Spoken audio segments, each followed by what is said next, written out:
आज हम प्रश्नावली 3.4 को हल करने वाले हैं, लेकिन उससे पहले हमें कुछ इंपॉर्टेंट चीजें देखनी है। कुछ विशिष्ट समांतर चतुर्भुज। उसमें सबसे पहले हमारा है समचतुर्भुज, यानी कि इसको बोलते हैं रोम्बस। रोम्बस क्या होता है? हमने पतंग के बारे में पढ़ा। पतंग में आसन्न भुजाएं जो होती हैं वो बराबर लंबाई की होती हैं, और पतंग एक समांतर चतुर्भुज नहीं होता है। लेकिन अगर हम देखें एक समचतुर्भुज को, वो एक समांतर चतुर्भुज होता है।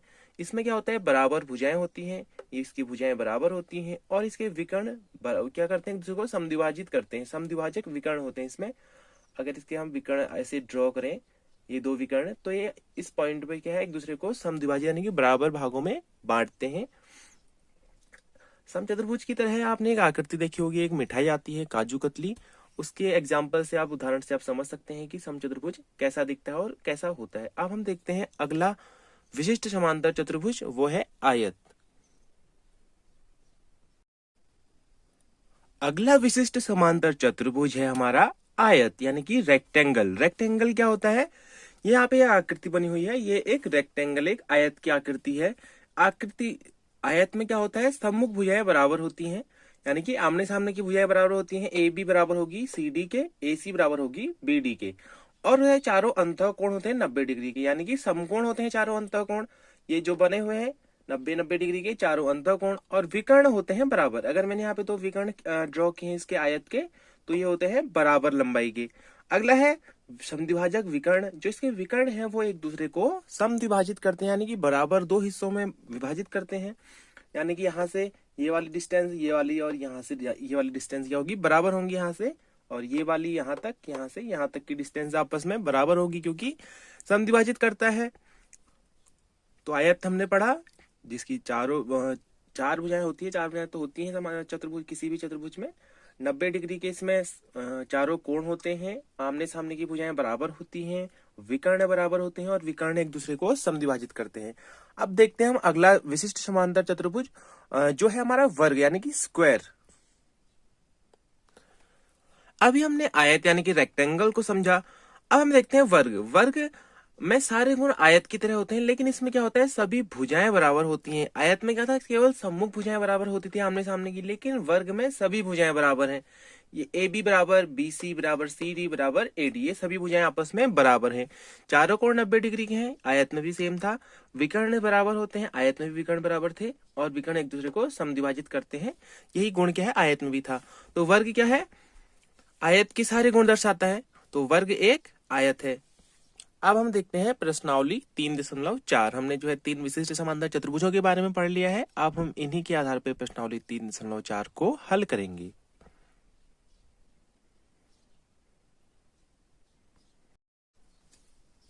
प्रश्नावली 3.4 का पहला सवाल है, हमें इसमें जो है सत्य और असत्य बताना है, या सही या गलत बताना है कह सकते हैं। तो पहला इसमें लिखा हुआ है, पहले का फर्स्ट, सभी आयत वर्ग होते हैं, जो कि गलत है, क्योंकि इसका उल्टा सत्य हो जाएगी। सभी वर्ग आयत होते हैं, लेकिन सभी आयत वर्ग नहीं होते हैं। अगला है समचतुर्भुज, सभी समचतुर्भुज समांतर चतुर्भुज होते हैं, ये जो है सही है। सभी वर्ग समचतुर्भुज और आयत होते हैं, ये भी सही है, क्योंकि ये दोनों के गुणों को दर्शाता है। सभी पतंगे समचतुर्भुज होती हैं, ऐसा गलत है, लेकिन जबकि सभी समचतुर्भुज जो है पतंगे होते हैं, इसका उल्टा सही है, पर ये वाला गलत है। सभी वर्ग समांतर चतुर्भुज नहीं होते हैं। क्या कह रहा है, सभी वर्ग समांतर चतुर्भुज नहीं होते हैं, गलत है, क्योंकि सभी वर्ग क्या है, समांतर चतुर्भुज होते हैं, क्योंकि उसमें आमने सामने की भुजाएं समांतर होती हैं। अगला है, सभी समचतुर्भुज पतंग होते हैं। ठीक है, सभी समचतुर्भुज पतंग होते हैं, ये सही है, जैसे मैंने ऊपर बताया था, एक सवाल में बताया था ये वाले उसमें। अगला है, सभी वर्ग समलंब होते हैं, सही है, क्योंकि समलंब में क्या होता है, एक जोड़ा होता है समांतर, तो वर्ग में से दोनों समांतर होते हैं, लेकिन एक तो होता है, तो इसलिए सभी वर्ग समलंब होते हैं, लेकिन सभी समलंब वर्ग नहीं होते हैं। तो ये है हमारा पहला सवाल जो सही गलत बताना था। अब हम देखते हैं दूसरा सवाल। अगला सवाल है दूसरा, चतुर्भुजों की पहचान कीजिए। ठीक है, हमें चतुर्भुज पहचानने हैं। इसमें पहला इसमें दिया हुआ है, ऐसा चतुर्भुज बताना है जिसकी चारों भुजाएं बराबर लंबाई की हों। तो चारों भुजाएं बराबर लंबाई की हों, ऐसे दो हमारे पास चतुर्भुज हो सकते हैं। पहला है हमारे पास वर्ग, दूसरा है समचतुर्भुज। वर्ग कुछ इस प्रकार से दिखता है जिसकी चारों भुजाएं बराबर होती हैं, और समचतुर्भुज कुछ इस प्रकार से दिखता है जिसकी चारों भुजाएं बराबर होती हैं। अगला सवाल है इसमें, ऐसा चतुर्भुज जिसमें चार समकोण यानी कि चार 90-90 डिग्री के कोण हो। तो इसमें पहला हो सकता है आयत, जिसमें आमने सामने की भुजाएं बराबर होती हैं, तो इसमें चारों कोण 90 डिग्री के होते हैं। अगला है वर्ग। तो वर्ग में भी क्या होता है, वर्ग में क्या होते हैं, चारों भुजाएं बराबर होती हैं और चारों अंतः कोण होते हैं 90-90 डिग्री के, यानी कि चारों क्या होते हैं, चार समकोण होते हैं। ये हमारा दूसरा सवाल था, इसमें हमें चतुर्भुजों की पहचान करनी थी। हम देखते हैं तीसरा सवाल। अब है तीसरा सवाल। तीसरे सवाल में हमें बताना है कि बताइए कैसे एक वर्ग एक चतुर्भुज है, एक समांतर चतुर्भुज है और एक समचतुर्भुज है और एक आयत है। यहाँ पे मैंने एक वर्ग बनाया हुआ है। अब हमें बताना है कि ये कैसे एक चतुर्भुज है। क्योंकि ये चारों भुजाओं से घिरी हुई एक बंद आकृति है, इसलिए आयत एक चतुर्भुज है। तो पहला सवाल हो गया इसमें। दूसरा है एक समांतर चतुर्भुज है। कैसे ये एक समांतर चतुर्भुज है। वर्ग में आप देख सकते हैं कि आमने सामने की भुजाएं एक दूसरे के समांतर है, इसलिए ये एक समांतर चतुर्भुज है। अगला है कि कैसे ये एक समचतुर्भुज है।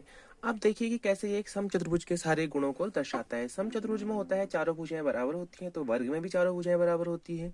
साथ ही समचतुर्भुज के विकर्ण एक दूसरे को समद्विभाजित करते हैं, तो वर्ग के भी विकर्ण एक दूसरे को समद्विभाजित करते हैं, इसलिए वर्ग एक समचतुर्भुज है। अगला है कि एक आयत है। अब हमें बताना है कि वर्ग कैसे एक आयत है। आयत में होता है कि आमने सामने की भुजाएं बराबर होती हैं, तो वर्ग में आमने सामने की भुजाएं तो बराबर होती हैं। और है आयत में क्या होता है, विकर्ण एक दूसरे को समद्विभाजित करते हैं, वर्ग में भी विकर्ण एक दूसरे को समद्विभाजित करते हैं। और आयत के विकर्ण बराबर होते हैं, और इसी आयत के वर्ग विकर्ण बराबर होते हैं, वर्ग के भी विकर्ण बराबर होते हैं, इसलिए वर्ग एक आयत है।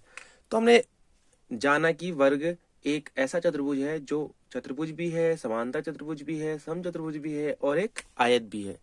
अब हम देखते हैं चौथा सवाल। अगला सवाल, चौथा सवाल, इसमें हमें देखना है कि एक चतुर्भुज का पहचान करनी है हमें जिसके विकर्ण एक दूसरे को समद्विभाजित करते हैं। तो एक दूसरे को समद्विभाजित करने वाले हमें एक ही चतुर्भुज का नाम बताना है, लेकिन ऐसे हैं तो बहुत सारे चतुर्भुज। समद्विभाजित करने वाले में क्या है, एक तो समांतर चतुर्भुज होता है, वर्ग हो गया, आयत हो गया। तो इसमें हम अभी आयत लिख लेते हैं। अगला है एक दूसरे पर लंब समद्विभाजक हो, यानी कि ऐसा चतुर्भुज जिसके विकर्ण एक दूसरे को समद्विभाजित तो करते ही हैं, साथ ही जहां पे उनका विभाजन हो रहा है वहां पे क्या है, सम यानी कि 90 डिग्री का कोण बने। लंब समद्विभाजक का मतलब है 90 डिग्री का कोण, तो ऐसा केवल वर्ग में होता है। अगला है ऐसा चतुर्भुज जिसके विकर्ण बराबर हो। तो इसमें आयत भी हो सकता है और वर्ग भी हो सकता है, तो इसमें भी हमने आयत ही लिख दिया है। दोनों लिख देते हैं याद रखने के लिए। लेकिन जो पहला है एक दूसरे को समद्विभाजित करते हैं, यानी कि पहला वाला चौथे का पहला, उसमें 2-3 या 3-4 से अधिक उसमें चतुर्भुज हो सकते हैं। तो 4 सवाल कंप्लीट हो गए। अब हम देखते हैं पांचवा सवाल। पांचवा सवाल है, बताइए कैसे आयत उत्तल चतुर्भुज। बताइए कैसे आयत उत्तल चतुर्भुज है, या इसमें मैंने थोड़ा सा गलत हो गया कि बताइए कैसे एक आयत उत्तल चतुर्भुज है। तो उत्तल चतुर्भुज की या उत्तल बहुभुज की हमने परिभाषा देखी थी कि वह बहुभुज जिसके विकर्ण आकृति या बहुभुज के आंतरिक भाग में हो, पूर्णतः वो क्या होता है, एक उत्तल चतुर्भुज या उत्तल बहुभुज होता है। तो ये मैंने एक आयत बनाया है, इसके 2 विकर्ण है, दोनों विकर्ण क्या है, चतुर्भुज के पूर्ण रूप से आंतरिक भाग में स्थित है। ये वाला विकर्ण और ये वाला विकर्ण पूर्ण रूप से आंतरिक भाग में स्थित है, इसलिए क्या है, आयत एक उत्तल चतुर्भुज है। इसको लिख सकते हैं हम, कैसे लिख सकते हैं, आयत के दोनों विकर्ण आयत के पूर्ण रूप से आंतरिक भाग में स्थित हैं, इस कारण आयत एक उत्तल चतुर्भुज है। अगला सवाल है छठा में लिखा हुआ था, मैंने यहाँ पे लिखा नहीं हुआ है। छठा लिखा हुआ है कि ABC एक समकोण त्रिभुज है।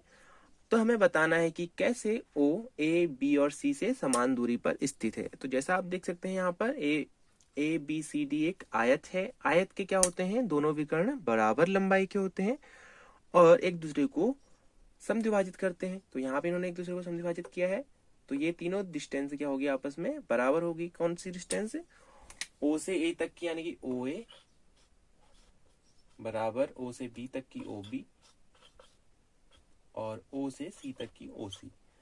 ठीक है, क्योंकि ये एक आयत है, तो आयत का गुण है कि उसके दोनों विकर्ण बराबर होते हैं और समद्विभाजित करते हैं एक दूसरे को, इसीलिए क्या है, O से A B C तीनों की दूरी क्या होती है, बराबर है। तो आज हमने प्रश्नावली 3.4 को हल कर लिया है। ये लास्ट प्रश्नावली थी इस पार्ट की, इस अध्याय की, चतुर्भुजों को समझने यानी कि अंडरस्टैंडिंग द क्वाड्रिलेटरल्स। अब हम नेक्स्ट चैप्टर में हम पढ़ेंगे चौथा पार्ट। चौथा पार्ट जो हमारा है वो है आंकड़ों का प्रबंधन, या ऐसे कुछ है, आंकड़ों को समझना। तो हम देखते हैं अगले पार्ट में। तब तक के लिए आप इंतजार करें और चैनल को लाइक करें, शेयर करें और सब्सक्राइब करें। Thank you.